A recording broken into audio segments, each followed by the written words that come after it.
자, 이렇게 두 번째 시간에 만나게 됐습니다.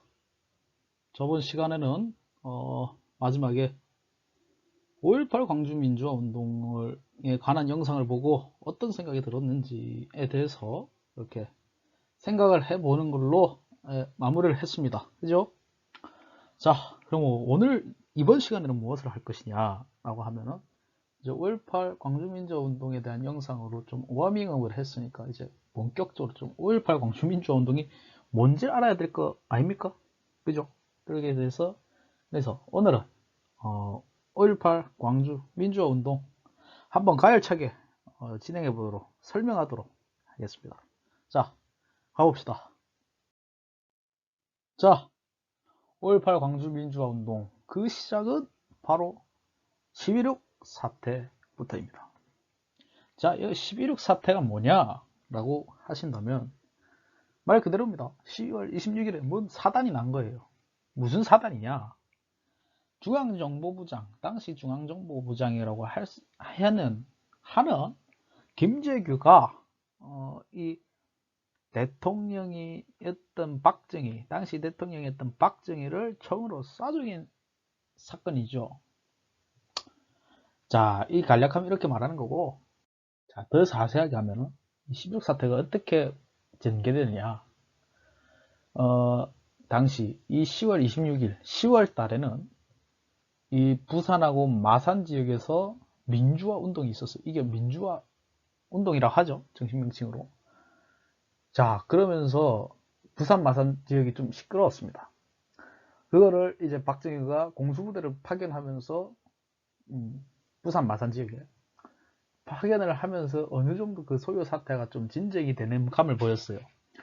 이제 그러자 이제 박정희가 사람들을 모읍니다. 공정동 안가로 사람들을 불러 모으면서 당시 거기에 모인 사람이 누구냐면 당시 청와대 경호실장 차지철, 남산의 부장들 보셨습니까? 더 이해가 잘 될 겁니다. 당시 청와대 경호실장이었던 차지철과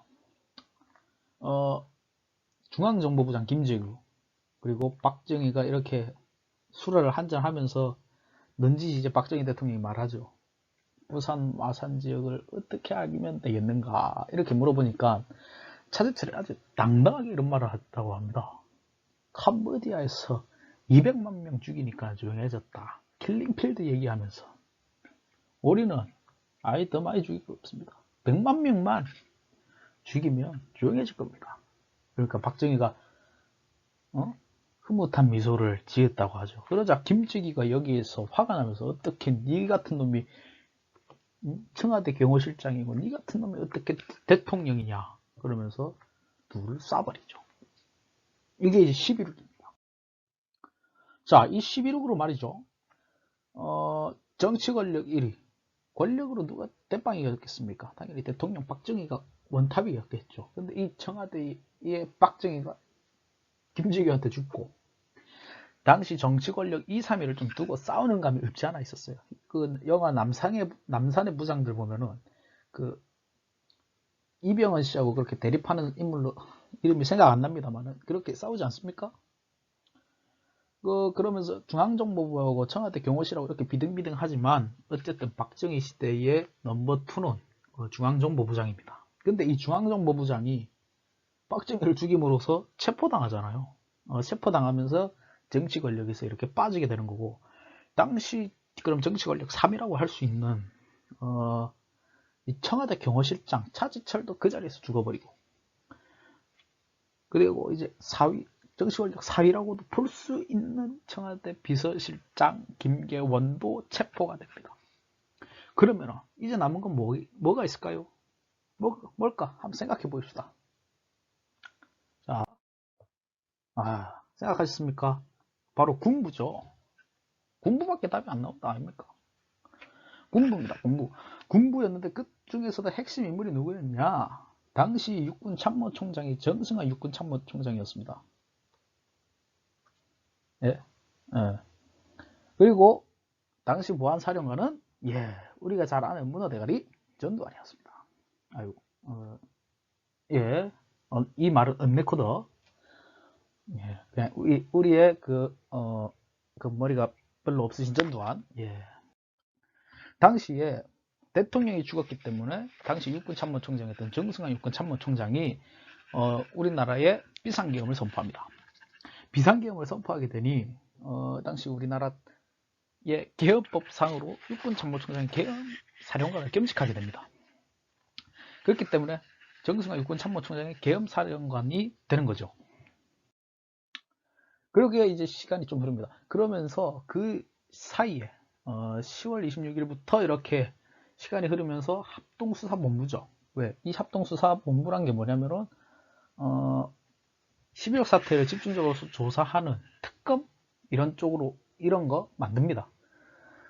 그렇게 시간이 흘러가다가 이제 12월 6일 더 이상 대통령이 없는 거는 좀 말이 안 된다. 어떻게 해서든 지금 대통령을 좀 뽑아 놓자 해갖고 12월 6일에 유신헌법에 입각해서, 유신헌법은 그겁니다. 예, 상권 분립 부정하고 내가 하고 싶은 건 내가 마음대로 하겠다.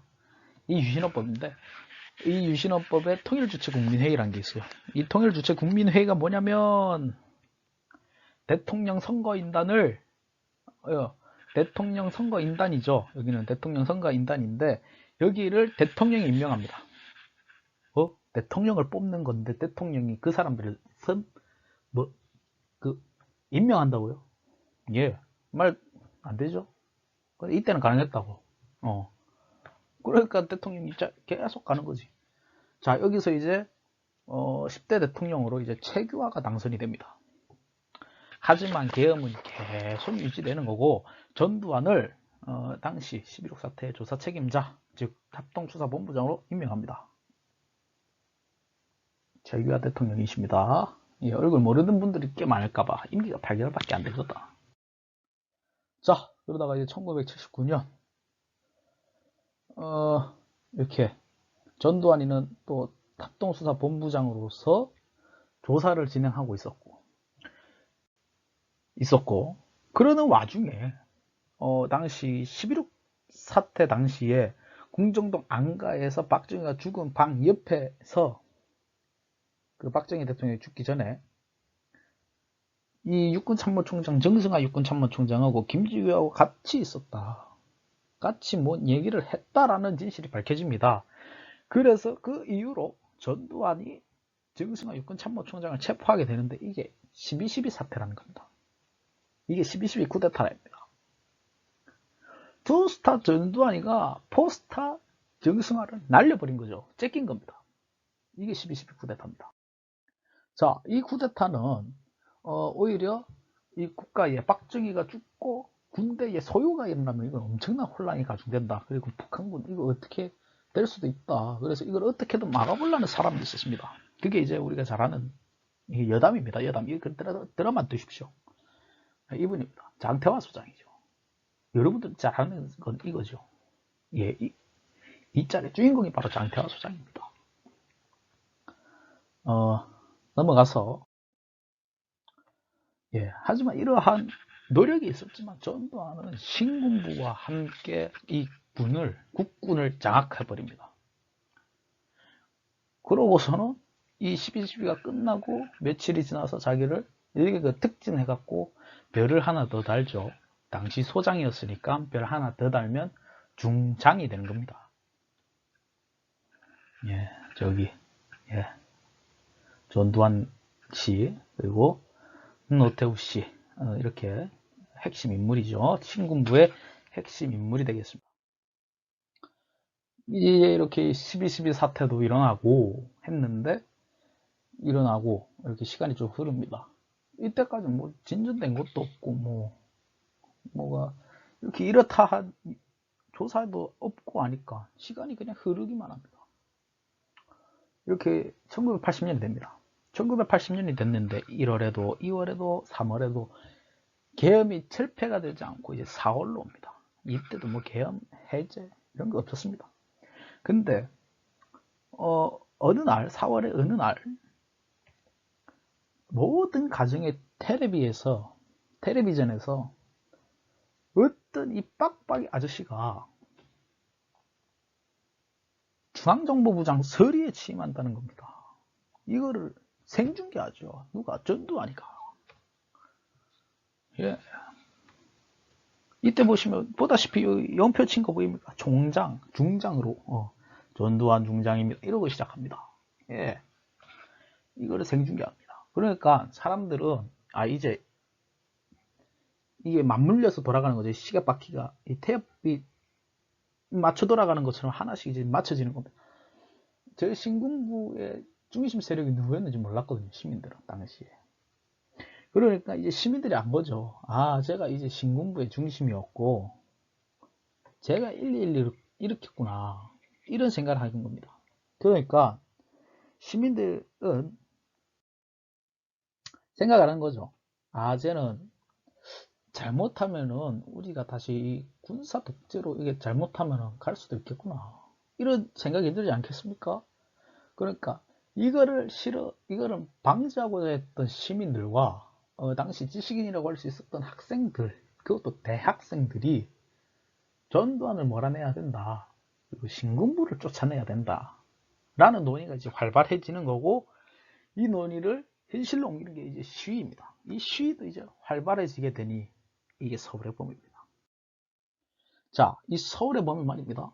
점차 규모가 커집니다. 그러더니 5월 13일에 전국 대학생들이 서울역으로 335일에 모입니다. 자, 그리고 또 5월 14일이 됩니다. 전국 대학생 7만 명이 서울역에 모입니다. 이 7만 명이라는 수가 얼마나 엄청난 수냐면 말이죠.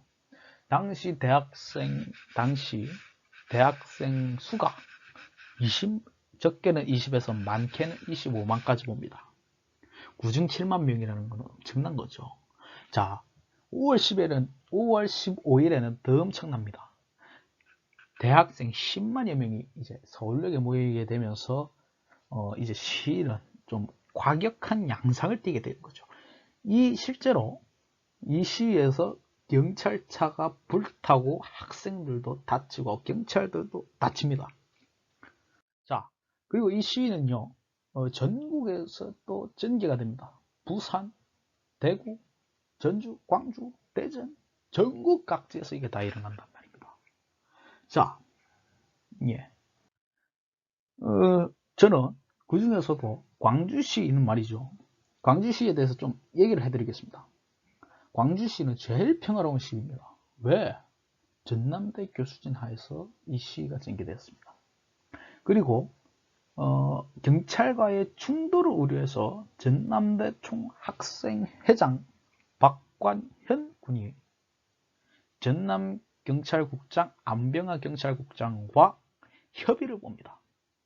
그래서 충돌을 없이 오히려 경찰이 이 시위대를 보호하면서 행진을 하고 시위를 했단 말입니다. 이렇게 평화로운 시위가 없었단 말이죠. 이렇게 평화로운 시위를 좀 뒤로하고 다시 서울로 돌아와서 서울역에는 10만 명이 넘는 학생들이 모여 있습니다.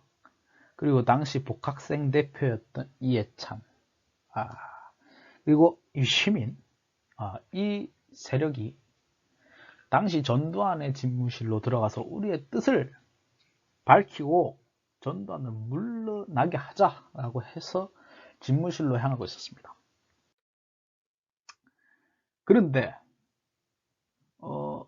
이러한 것을 막고자 했던 인물이 나오죠. 그게 누구냐면 여러분들도 알만한 분입니다.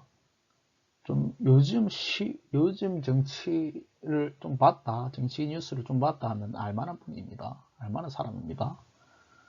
심재철이 당시 서울대학교 총학생회장이었는데 이 사람이 이런 주장을 하는 거예요. 전두환에게 우리를 무력으로 진압할 그러한 명분을 제공해서는 안 된다 라고 주장을 하는 거죠.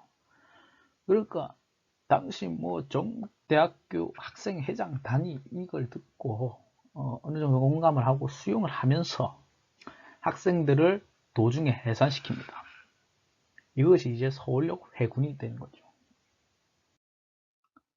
자, 이를 지켜보고 있었던 전두환은 무력 진압의 명분이 사라졌죠. 심재철의 말대로. 그러면서 이제 비상계엄을 전국계엄으로 확대합니다. 이게 뭔 말이냐면 비상계엄을 전국으로 확대시켰다는 것은 이제 자신의 그 타격, 이 소요 사태를 어떻게 보면 더 크게 소요 사태를 일부러 일으키려는 의도가 있는 거죠. 왜? 이 서울의 봄이라는 게 계엄을 철폐하고 너 물러나라 라는 건데 반대로 하는 거잖아요. 오히려 확대시키니까 소요 사태가 더 일어날 것 같은 거죠. 전두환 입장에서는. 그리고 전두환은 이런 소요 사태를 진압하고 저들을 폭도로 규정하고 진압을 하면 자신이 정권을 잡을 그러한 명분이 생기는 거죠. 그러니까 이렇게 전국계엄을 확대를 시키는 거죠. 그래서 이제 명령계통도 이제 대통령, 국방부 장관, 계엄사령관에서 내려오는 게 이제 대통령에서 계엄사령관 바로 직통으로 명령이 하달되는 거죠. 자, 전두환은 근데 이 비상계엄을 선포하는 시간이 아주 웃겨요. 5월 17일 24시입니다. 즉, 꼭두 밤이죠. 이 24시에 발표하죠. 즉 8일 0시입니다. 그러면서 이제 그 비상계엄을 이제 전국계엄으로 발표를 하고 더불어서 전국 대학교에 휴교령을 선포합니다. 그리고 당시 야당 대표였던 김대중을 내란 음모죄로 말도 안 되는 그러한 이유를 덮어씌워갖고 내란 음모죄로 긴급 체포해서 구속시켜버립니다. 그러고는 최전방에 있는 부대를 후방으로 빼서 각 시의 관공서와 대학교에 무장 배치합니다. 총을 든 채로 배치시켰다는 얘기죠. 1980년 5월 18일입니다. 5월 18일 0시에 이를 발표했기 때문에 모르는 사람들이 많습니다. 왜? 그때는 지금처럼 이렇게 뭐 실시간으로 소식을 들을 수 있는 시대가 아니었고 아침 뉴스도 그렇게 발달하지 않았고 아침 신문도 없었던 시기였으니까. 근데 학생들이 이를 모르고 대학교에 등교를 합니다. 전남대학교로 등교하는데 아니 웬 군인들이 정문을 지키고 있는 거예요. 그래서 들어가려고 하는데 이를 저지하는 거죠. 군인들이. 그러니까 학생들이 왜 못 들어갑니까 하니까 아무 말을 안 해요. 사람이 제일 화가 나는 게 뭐야. 말을 했는데 무시하는 거 아닙니까? 그래서 학생들이 그 화가 나니까 똑같이 무시하고 들어가려고 했죠. 그런데 그거를 그 계엄군들이 진압봉으로 학생들의 무차별적으로 가격을 합니다. 그러니까 학생들이 피를 흘리고 근처 병원으로 이동해서 치료를 받았다는 기록이 실제로 있고 병원 기록에도 남아있고 그렇습니다. 자, 이제 7시에 이런 겁니다. 자, 그리고 9시 10시에 당일이죠. 당일 9시 10시에 또 이제 등교하는 학생들이 또 약 300여 명이 정문에 모여요. 왜 모일 수밖에 없지. 못 들어가게 하니까 모이지. 그죠? 그러면서 공수부대와 대치 중인 상황이 만들어지죠. 그리고 이제 10시가 좀 넘어가니까 이 계엄군 지휘관 한 명이 돌격 앞으로를 외치면서 학생들을 무차별적으로 진압을 하죠. 같은 시간 후문에서는 공수부대가 지나가는 버스들을 멈춰 세웁니다. 그러더니 버스에 올라타서요. 보이는 대로 때립니다. 눈, 코, 입 있으면 다 때립니다. 다 패고 그 중에서 이제 또 정이 그렇고 혈기 넘치는 사람들은 저항하지 않겠습니까? 그런 사람들은 더 진짜 죽기 직전까지 때리고 구타하고 체포해 갑니다. 실신나처럼 막 끌려갑니다. 이 소식이 말이죠. 이 삽시간 만에 이제 광주 전역으로 쫙 퍼진 거죠. 그러면서 이제 시대가 이제 점점 이제 만들어지고 규모가 커지는 거죠. 보십시오, 이거. 이거 보입니까?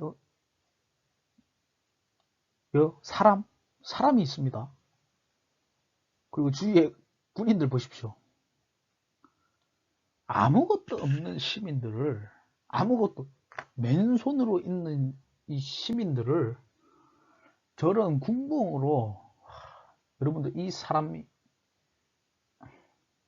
군인들이 몇 명이고, 세분 열댓 명 넘죠? 이 사람들이 한 대씩만 때려도 이 사람 갑니다. 나만 하질 못해요.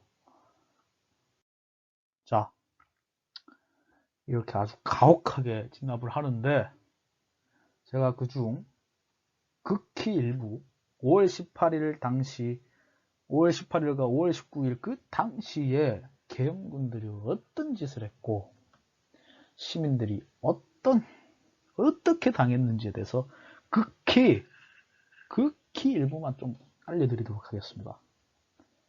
사진에 없는 걸 좀 양해 부탁드립니다. 너무나 참혹하기 때문에 차마 가져올 수가 없었습니다. 자, 갑니다.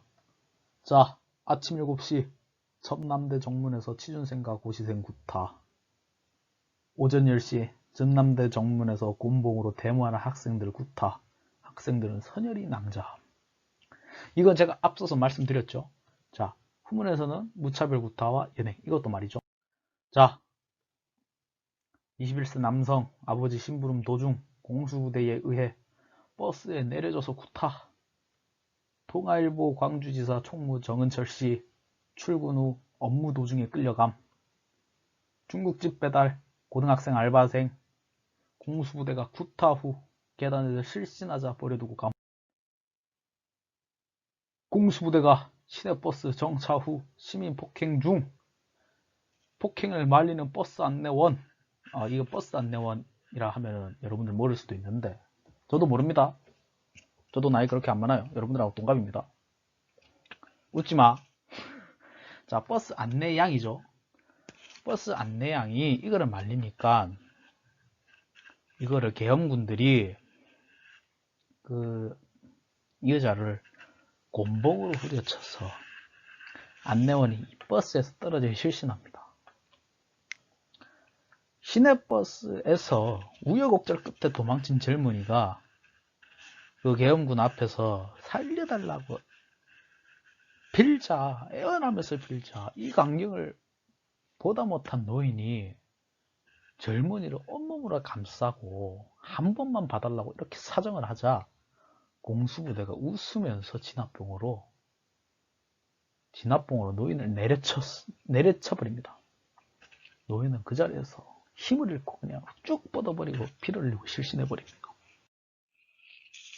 가구업 종사자 24세 남성 공수부대 2명이 끌고 가서 구타. 광주 북동 우체국 옆 골목집에 학생이 뛰어들어가자 할머니가 젊은이를 숨겨줍니다. 이후에 따라 들어온 공수부대가 젊은이 어딨냐고 묻자 할머니가 그런 사람 없다고 하니 할머니를 구타합니다. 그리고 장롱 속에 숨어있던 학생을 구타하는데 학생은 실신한 채로 계엄군들한테 끌려갑니다. 공수부대가 광주 제1고에 진입합니다.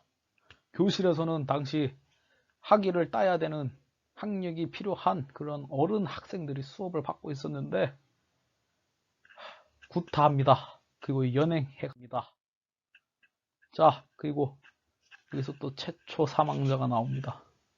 당시 청각장애인 남성, 부인과 딸이 있습니다. 딸은 3살짜리 딸이고 부인도 그렇게 젊은데 말을 못하잖아. 그러니까 막 손짓 발짓을 하는데 이걸 공수부대가 나쁘게 봤나 봐. 그걸 인정사정 없이 무차별적으로 구타를 해서 이 남성이 결국 사망합니다. 광주일고 부근을 지나던 여학생을 아무 이유 없이 욕설과 함께 핏주성이가 될 때까지 구타. 당시 학생이 입고 있던 윗옷과 속옷이 찢겨 있었음. 아이고. 택시에 타고 있던 신혼부부를 무차별적으로 폭행. 당시 신혼부부의 남편은 오른쪽 눈을 실명합니다.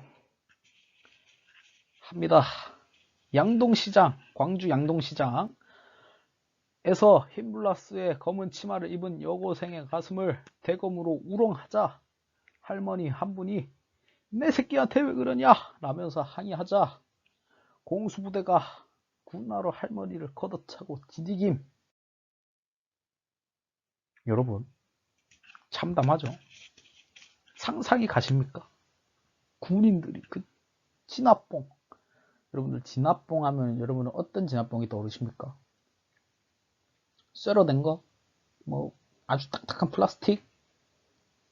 여러분들 더 아픈 게 있습니다. 바로 나무인데요. 이 나무가 뭐냐? 물풀의 나무라고 합니다. 물풀의 나무. 물풀의 나무가 뭐냐면 엄청 딱딱한데 엄청 가벼운 나무예요. 이해되십니까? 엄청 딱딱한데 엄청 이게 가벼운 나무라 이게 휘두르는 쪽쪽이 정말 엄청 세게 때릴 수 있거든요. 그걸로 사람들을 때린 겁니다. 이게 실제로 강도가 그 플라스틱보다 엄청 더 강하거든요. 그런 걸로 사람들을 때리고 다닌 겁니다. 거기에 못을 박아서 때렸다고 사람들을. 이러니까 시위가 점점 과격해지죠. 이거에서 저항하려면 어쩔 수 없이 저항을 해야 되니까 과격해지죠. 그러자 이제 또 시위대가 또 모이게 됩니다.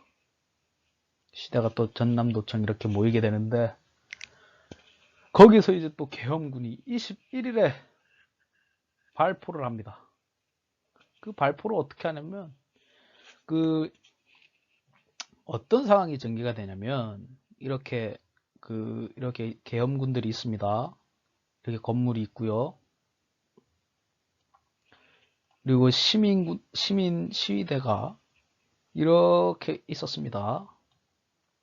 이렇게 있는데 이게 그 옛날에는 시간이 되면은 특정 시간마다 이제 애국가가 울려 퍼지지 않습니까? 애국가가 나오면은 국기에 대한 경례를 하고 애국가를 부르는데 애국가가 나오자마자 여기 있던 군인들이 여기 국민들은 이제 일동 차렷 자세로 국기를 향해서 보고 있고 애국가를 부르는 그 순간에 총을 막 쏩니다.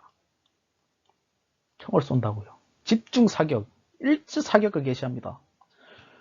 이러면서 이제 수백 명의 시민들이 그 자리에서 죽어요. 얘네가 얼마나 정밀하게 쐈냐면 조준 사격이라고 할 수밖에 없죠. 왜? 모두 머리를 조준하고 쏩니다. 당시 그 참상의 그 사진을 보면은 이런 몸의 구멍보다 몸의 총상보다 머리 쪽에 총상이 더욱더 많습니다. 이러면 이건 조준 사격이 맞는 거죠. 이에 격분한 시위대가 근처 파출소에서 이제 칼빈 소총으로 이제 무장을 하게 되면서 시민군을 조직합니다. 자, 여기서 제가 한마디 더 해드리겠습니다. 지금 보면은 좀 이상하죠?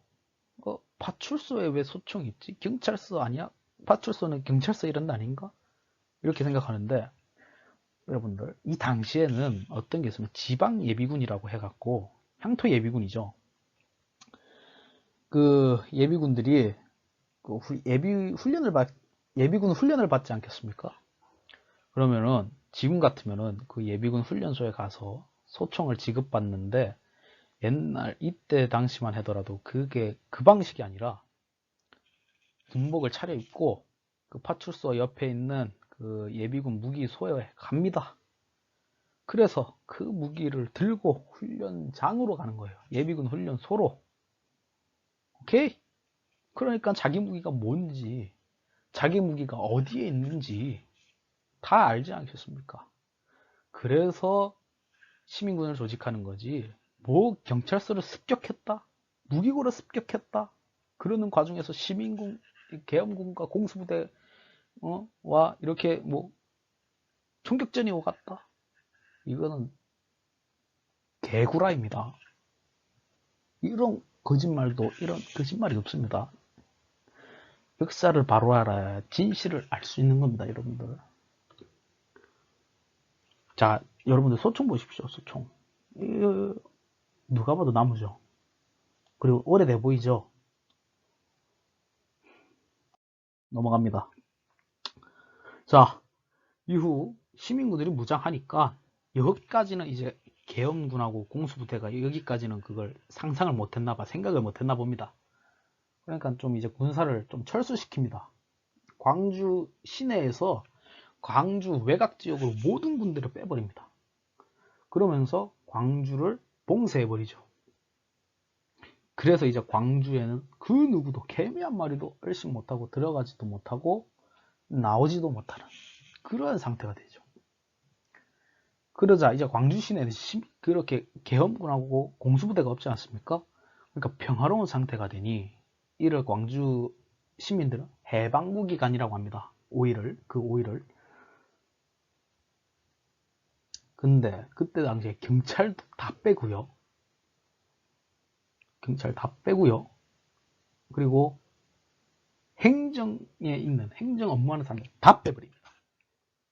그러니까 광주는 헌정상 처음으로 행정치안 공백 상태가 되죠. 그런데 이러한 상황 속에서도 시민군들은 절도, 약탈, 강도 이런 거 한 번도 없었습니다. 여러분들 이거 한번 생각해 봅시다. 아니 경찰도 없는 상황에서 이게 가능한가 라고 생각을 해봅시다. 지금 미국에서는 어떤 일이 일어나고 있죠? 백인 경찰이 흑인을 제압하는 과정에서 그 흑인분이 돌아가셨죠. 지금 그것에 맞서서 시위를 하는데 뉴스 보면은 뭐 미네소타주의 한인 상점이 뭐 약탈을 당했다, 뭐 방화를 당했다 이런 소식이 나오는데 광주에서 그런 게 하나도 없었다고요. 방화 정도는 있었죠. 방화.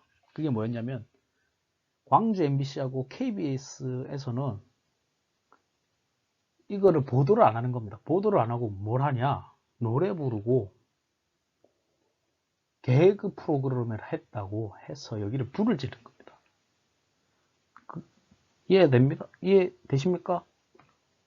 지금 우리는 이렇게 해서 진실을 알리고자 하고 우리는 이렇게 열심히 하고 있는데 거기서는 그렇게 우스꽝스러운 거를 막 웃고 있으니까 여기에 분노한 광주 시민들이 거기에 불을 지르는 거죠.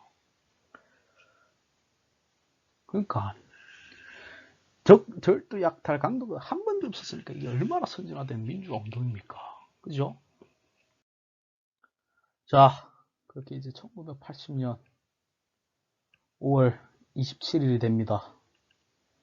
이 5월 26일 밤에 이 당시 시민군 대변인이 광주 시민들을 모아놓고 이런 말을 합니다.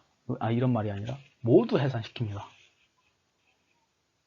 그리고 끝까지 여러분들은 살아남으셔서 역사의 증인이 되어주십시오라는 말을 남기고